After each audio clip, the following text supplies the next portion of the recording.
పని పాట లేక నోటికి ఏదొస్తే అది మాట్లాడము అలవాటైపోయి అసలు తెలుగుదేశం పార్టీ ప్రభుత్వంలో వచ్చి ఎన్ని రోజులు అవుతుంది, వాళ్ళు ఏం హామీలు ఇచ్చినారు, ఆ ఇచ్చినవి ఎంతవరకు చేశారనే ఆలోచన కూడా లేకుండా ఇష్టం వచ్చినట్టు ప్రెస్ మీట్లు పెట్టి మాట్లాడుతున్నారు.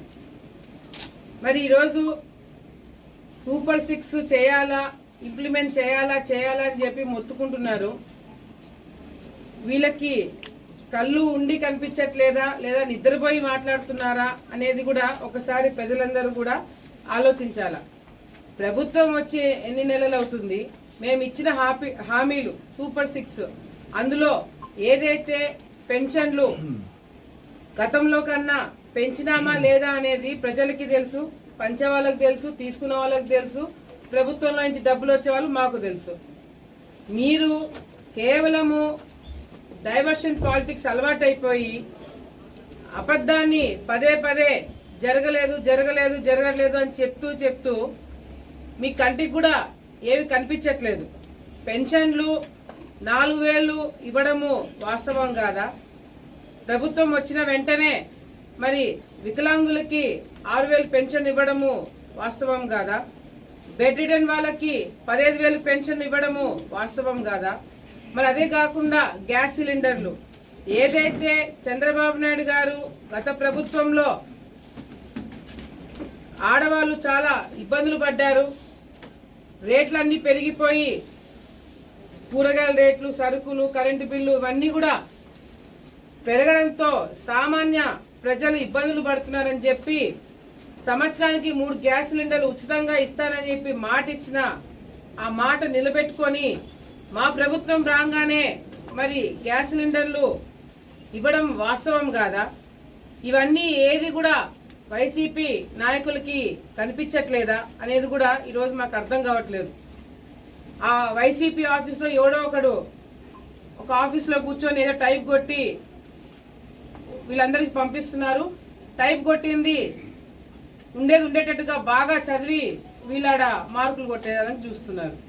ఇది తప్ప వైసీపీ నాయకులు ఇంతవరకు గ్రౌండ్ లో దిగి అసలు ఏం జరుగుతుంది, ఏమి ఇచ్చినామనేది ఎక్కడన్నా చూసినారా?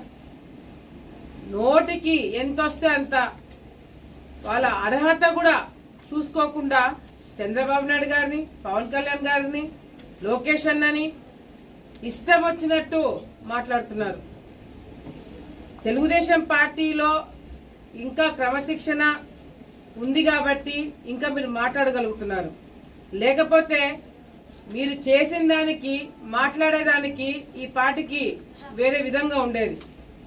కానీ ఈరోజు లోకేష్ అన్న గారు గత ప్రభుత్వంకి మనకి, గత పార్టీకి మనకి తేడా ఉండాలి, యువత మంచి దారిలో నడవాలి, ఉద్యోగాలు రావాలి, పరిశ్రమలు రావాలి అని మా అందరినీ కూడా ఒక దారిలో పెట్టి ఈ రాష్ట్రాన్ని ముందుకు తీసుకుపోతున్నారు. విదేశీ విద్య అని చెప్పి జగన్మోహన్ రెడ్డి గారు గత 5 సంవత్సరాల్లో ఎంతమంది విద్యార్థులని విదేశాలకు పంపించినారు? అసలు మీరు తీసుకున్న నిర్ణయం వల్ల ఎంతమంది మధ్యలోనే చదువు వదిలేసుకొని మళ్ళీ తిరిగి రావాల్సిన పరిస్థితులు ఏర్పాటు పడ్డాయని కూడా ఈరోజు వైసీపీ వాళ్ళకి తెలియకుండా పోతుంది. ఈరోజు వైసీపీ నాయకులు కేవలము కక్ష సాధించే రాజకీయాలు, తప్పుడు కేసులు పెట్టి తెలుగుదేశం పార్టీ నాయకుల్ని ఇబ్బంది పెట్టే కార్యక్రమాలు, ప్రజలని భయభ్రాంతులకు గురి చేసి కంట్రోల్లో పెట్టే రాజకీయాలు చేశారే తప్ప ఎక్కడన్నా గ్రామాలలో రోడ్లు వేసిన దాఖలాలు ఉన్నాయా? ఒక బల్బు ఏడైనా పెట్టించే దాఖలాలు ఉన్నాయా? ఒక బిల్డింగ్ ఏడైనా కట్టించినారా? ఎంతసేపు ఉన్నా వాళ్ళ మీద కేసు పెడదాం, వీళ్ళ మీద కేసు పెడదాం. ఓ లోకేష్ అన్న గారు మరి యువగలం చేస్తున్నారంటే ఆయన మీద కేసులు వేద్దాం, ఆయనతో పాటు నడిచేవాళ్ళ మీద కేసులు వేద్దాం. ఎట్లా ఇబ్బందులు పెట్టాలా దీని మీద పెట్టిన దృష్టి ప్రజల మీద పెట్టలేకపోయినారు.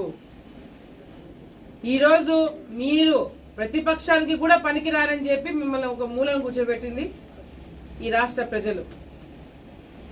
అంతేకాకుండా ఈరోజు రాష్ట్రంలో వైసీపీ నాయకులు వాళ్ళ ప్రభుత్వం పోయిన తర్వాత ఏం చేయాలో అర్థం కాక, పని పాట లేక, నోటికి ఏదొస్తే అది మాట్లాడము అలవాటైపోయి, అసలు తెలుగుదేశం పార్టీ ప్రభుత్వం వచ్చి ఎన్ని రోజులు అవుతుంది, వాళ్ళు ఏం హామీలు ఇచ్చినారు, ఆ ఇచ్చినవి ఎంతవరకు చేశారనే ఆలోచన కూడా లేకుండా ఇష్టం వచ్చినట్టు ప్రెస్ మీట్లు పెట్టి మాట్లాడుతున్నారు.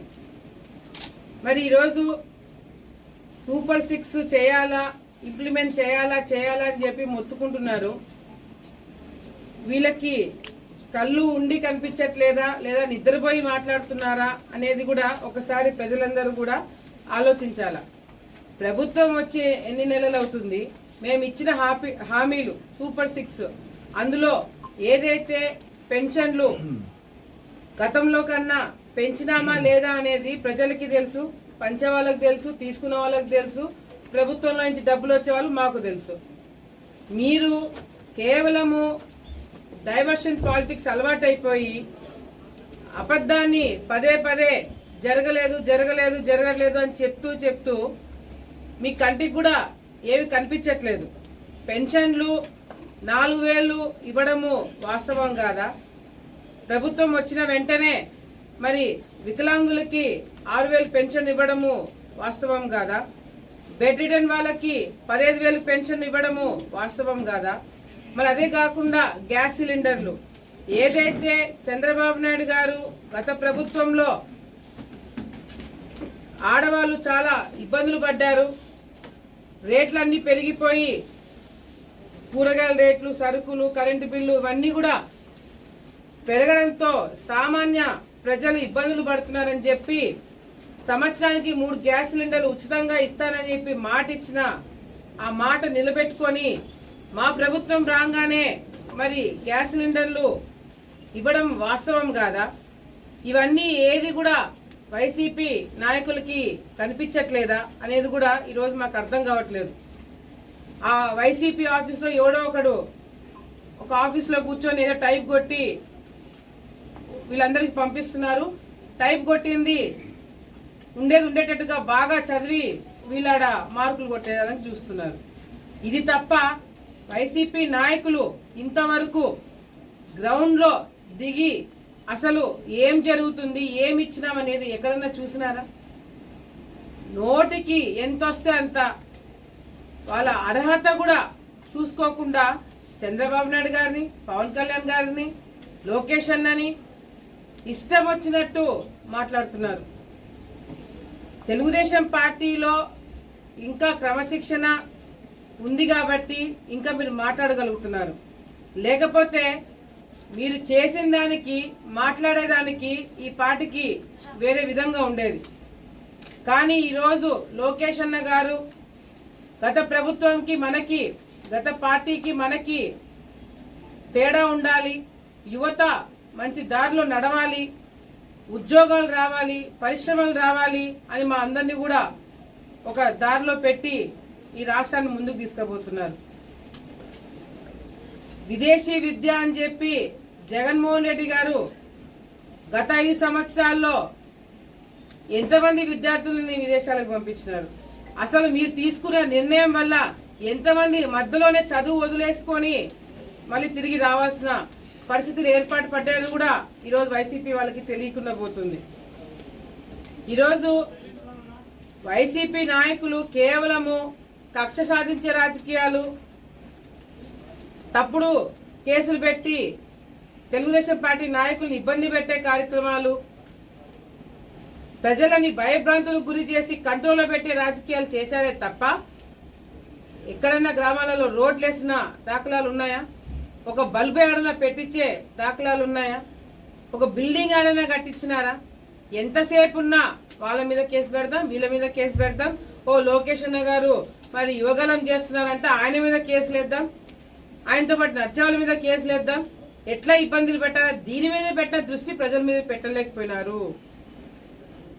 ఈరోజు మీరు ప్రతిపక్షానికి కూడా పనికిరారని చెప్పి మిమ్మల్ని ఒక మూలను కూర్చోబెట్టింది ఈ రాష్ట్ర ప్రజలు.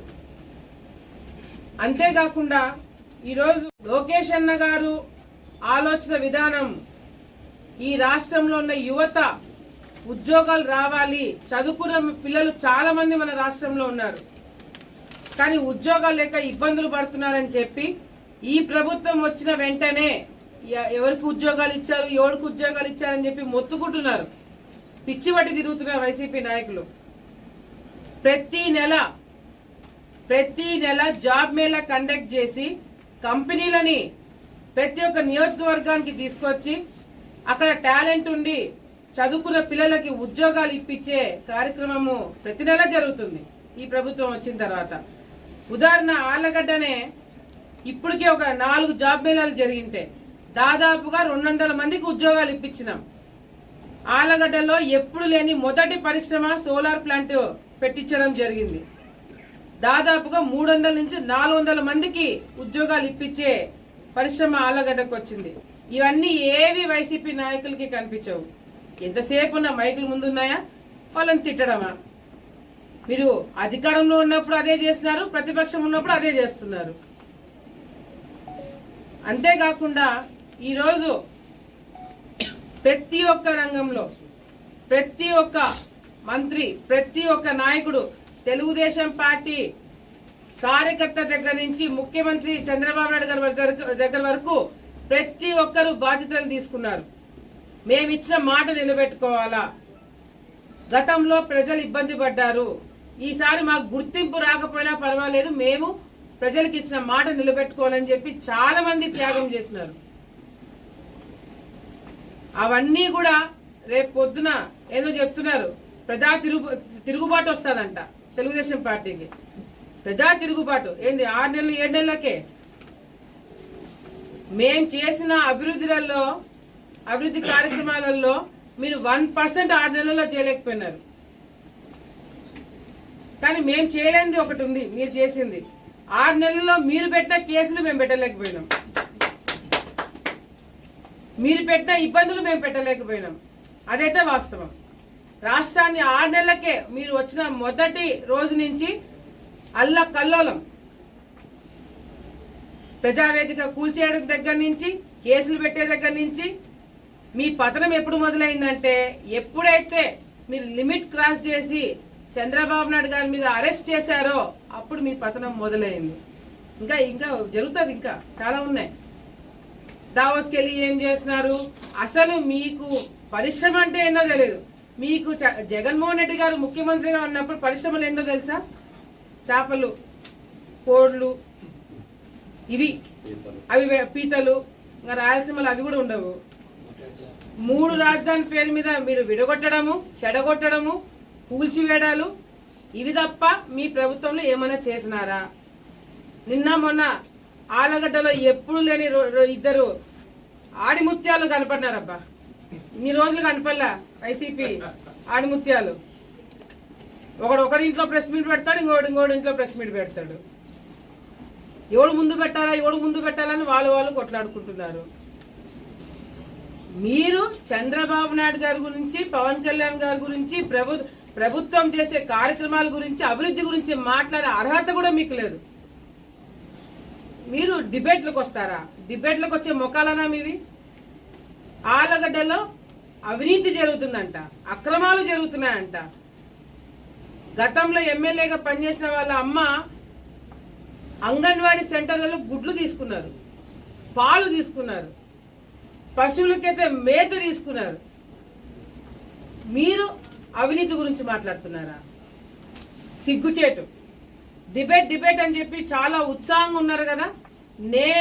మీరు ఆలగడ్డలో నేను వచ్చిన అధికారంలో మేము వచ్చిన తర్వాత, నేను ఎమ్మెల్యే అయిన తర్వాత అవినీతి గాని అక్రమాలు గాని ప్రూఫ్లతో, ఆధారాలతో సహా చూపిస్తారంట.